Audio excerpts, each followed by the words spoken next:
Good morning and welcome to the 23rd Annual Exhibit of Hydrogen Fuel Cell Technologies. We've been here for quite some time talking about marketing and commercialization. Earlier it was R&D, now it's marketing.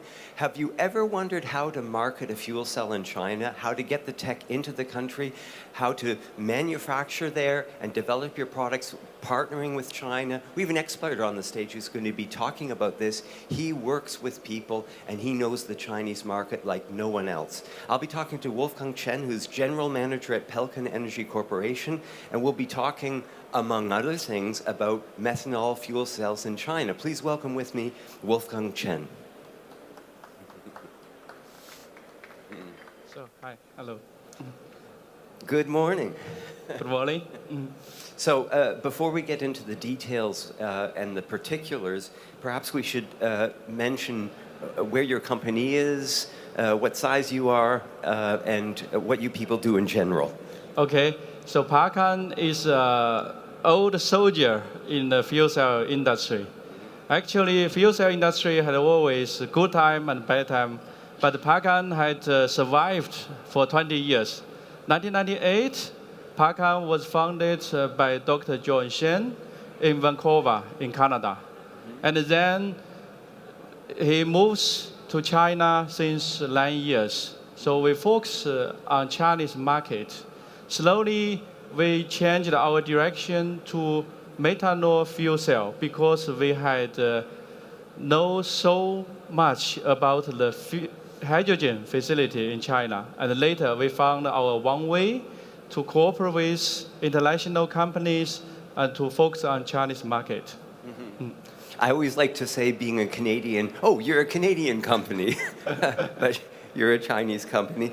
So surviving for 20 years, that's an unusual feat, of course. There's been many mergers, people come and go.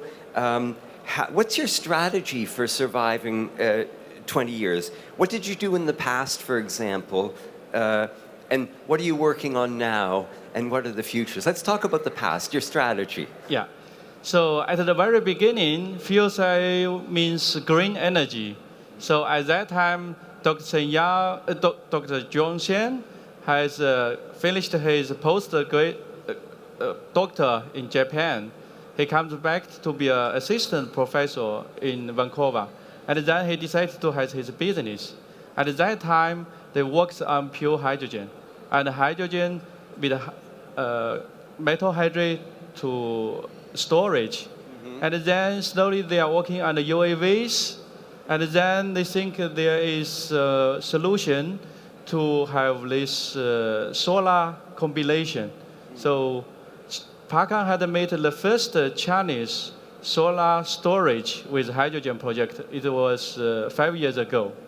But slowly we have the problem that there is no enough hydrogen supply. And we focus also on hydrogen production. We have our chemical reaction to get the hydrogen. But still, in compared to methanol, all other methods, according to our opinion, is difficult to commercialize. So later, we focus on methanol.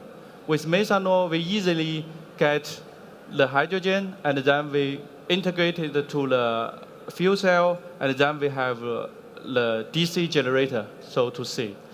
So what we are now doing is we focus on methanol reforming with higher temperature PEM. We have a lot of projects. You could see that we have some trucks and some stationary mobile equipment. That means we use some kind of vehicle. We put our methanol reforming system inside. Then it could bring the energy for 1,000 kilowatt hour, which in compare to battery, much small size. And we had taken the opportunity in China because we understand the Chinese police well, we understand the Chinese regulation well. Such kind of vehicle is a kind of vehicle which are now very popular in China. There is more than 1,000 fuel cell vehicles are planned for this 7.5 ton electrical vehicle. So Palcan is the first one in the world who had integrated methanol reformer fuel cell in this vehicle. So it shows to the government a solution how to use green energy, how to use fuel cell and based on methanol. So it's a totally different way compared to most of people here, but it's very convenient and has a very good base in China. In the future, we will have more and more product to shoot for off-grid application, for generator. So long-term target, we will be a competition to diesel generator. When I look at what you do, I always think of you as the man to go to. If you're trying to enter the Chinese product, you've got an idea, a product, an R&D development, and you want to manufacture that, move into the Chinese market your products there, you need to know regulations.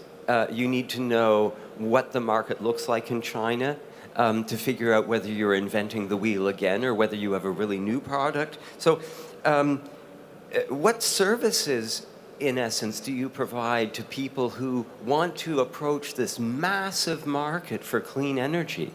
Yeah, this is exactly the strength of Palcan. Since 4 years, we are here. So 4 years ago, when we are here, we're talking about the Chinese hydrogen market.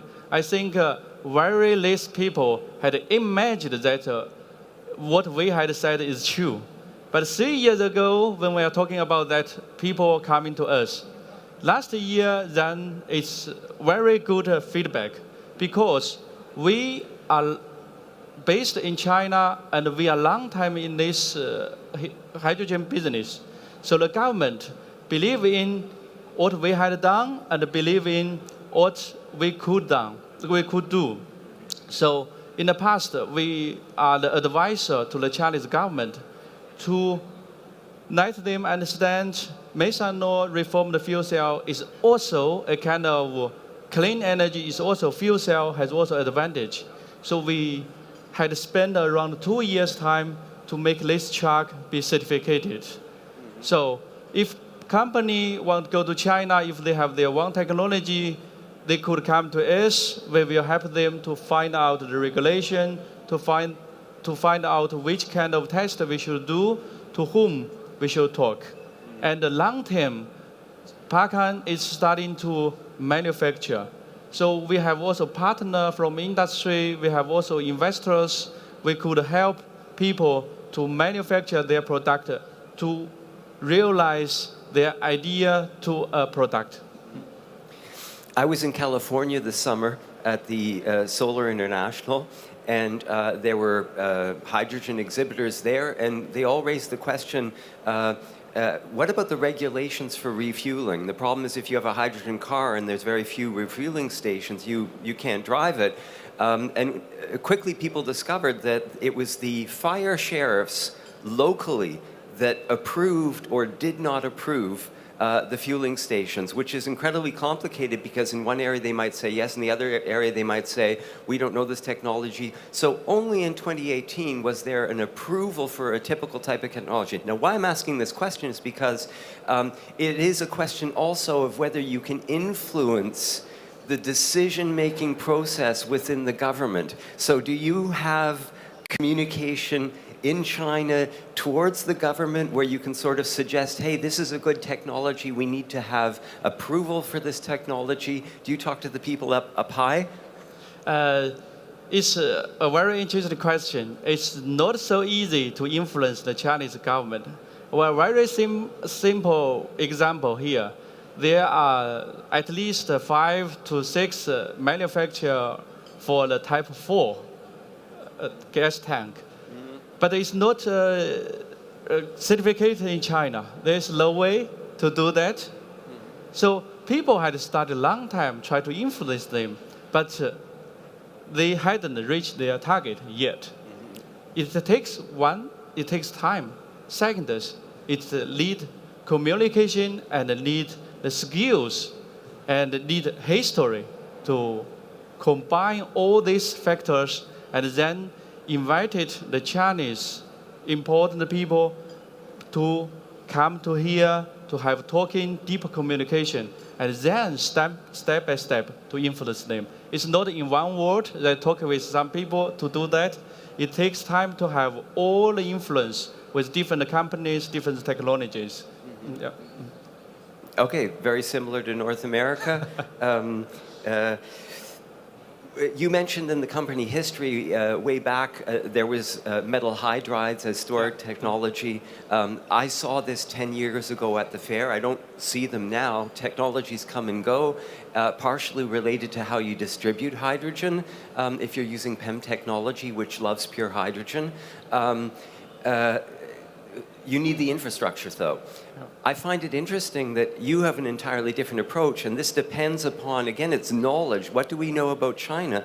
There is a huge methanol infrastructure already in place in China, which privileges one form of approach to marketing the PEM cell, reformers in. So could you describe the size of this methanol infrastructure and how you take advantage of that for your PEM technology? So I would like to explain that in numbers. And this afternoon, I will have a talking in the technical forum with detailed information about the methanol. But I just tell you a number. So the methanol production in China, the capacity has so much value, heat value, which is exactly equal to all the diesel people used in Germany. That means we have 71 million tons per year. And in Germany, we consume 30 million tons diesel per year. So in China has a huge methanol capacity to produce them. And in China, we are not alone. There is a company, his name is Genie, who won World War and who is newly the shareholder of Mercedes. They are selling trucks, taxis, commercial vehicle with methanol to burn. So the infrastructure in China for methanol fueling station is well developed. So we could take this advantage to resolve the problem of hydrogen delivery and distribution. This is, of course, a huge opportunity for PEM technology, but you need two things. You need the PEM technology and the reformers to get those PEM cells running. Do you work in the reformer field as well? Yes, for the reformer, we are working together with world famous players, and we have also long-term, middle-term, and long-term projects. So for us, we come to Hanover, we know the people, know who has the technology, we are working together, we take the advantage of Chinese manufacturing, made in China, good price, and big market. Essentially, when I look at the vehicles that we just illustrated here, it is a classic hybrid, isn't it? You have a PEM cell, a source of energy for the PEM cell, and a battery. And you use the battery as a charger radiant center. Batteries don't like to be discharged fully. They don't like to be overcharged. So in this essence, the PEM cell technology allows you to charge the battery optimally and allows you to refuel quickly. Now, the interesting thing here that I find is that I haven't seen these hybrids with methanol here. It's usually a hydrogen fueling station. So in terms of the issues of refueling, energy density of methanol is wonderful. How easy is it to refuel these things? It sounds like it's simple as going to a gas station and just pouring gas into the vehicle. Yeah, it's quite easy. As I had described, in China, there is already thousands of trucks to burn with methanol. And there is a methanol station. This means M100, methanol 100%. There is also station methanol 85. It's 85% methanol, 15% gasoline. So the regulation is there, the equipment is there, the customer is there, and now they need our fuel cell hybrid electrical vehicle. This is a huge market, of course. I think we don't have an infrastructure for hydrogen distribution here. You've got a different take on that, and it's a marvelous opportunity for fuel cell manufacturers. What are the future potential markets you're working on when you think of the next 5 or 10 years? Yeah, in long term, we don't think methanol fuel cell vehicle is the biggest market for us. Actually, we think 10 to 20% for mobile application.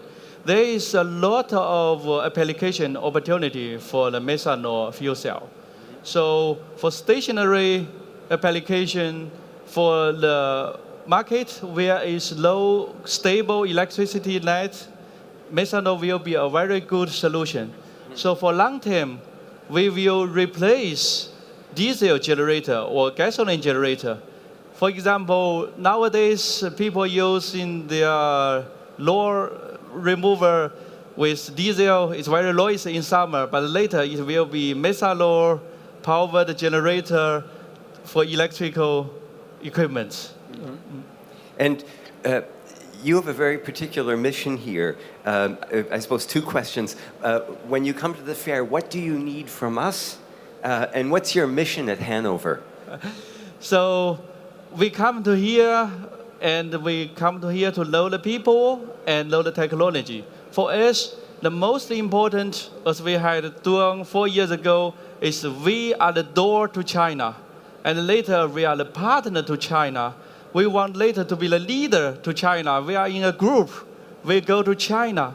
Back to the company name, our name Palcan is par and then can. That means together we could do things. We could be successful. I always thought it was related to Pelican, but it's Palcan. That's funny. I think that's wonderful. So, and in terms of partnerships, people should come to you with their technologies and say, how viable is this in China as a commercial product? So we have worked with Bruce since 4 years here in Hanover. We are open to people who has their idea, who has their technology, who has their values. We could sit in together to discuss, to analyze the situation, and go together to China. Okay, so we're off to China. This has been a fantastic talk, always interesting. We've done this for several years, and there's always growth and more growth potential. We know the Chinese market is going to be immense for this industry. So I have to thank you very much for being here. Hope to see you back next year. Okay. So next year we will come here for sure. Okay, so it's on to 2019 and new growth. I've been talking to Wolfgang Chen, who's General Manager at Palcan Energy Corporation, about methanol fuel cells in China and much more. If you want to go to China, please talk to Wolfgang Chen. It's been a pleasure having you here. Okay, see you back here next year. See you at E65. Yeah, the booth is E65. It's just around the corner here. Go and visit him at his booth and be prepared for wonderful information. Thank you. Okay, thank you. Bye. Up next on the stage, we'll be talking to Dr. Cornelius van der Heit. He surprised us last year with some really interesting innovations of how to transport hydrogen. This year, they'll be talking about commercial scale HRS, thinking fuel for fleets. So a lot of information on the road here. Stay tuned. The coffee is on the house. We'll be back in a minute.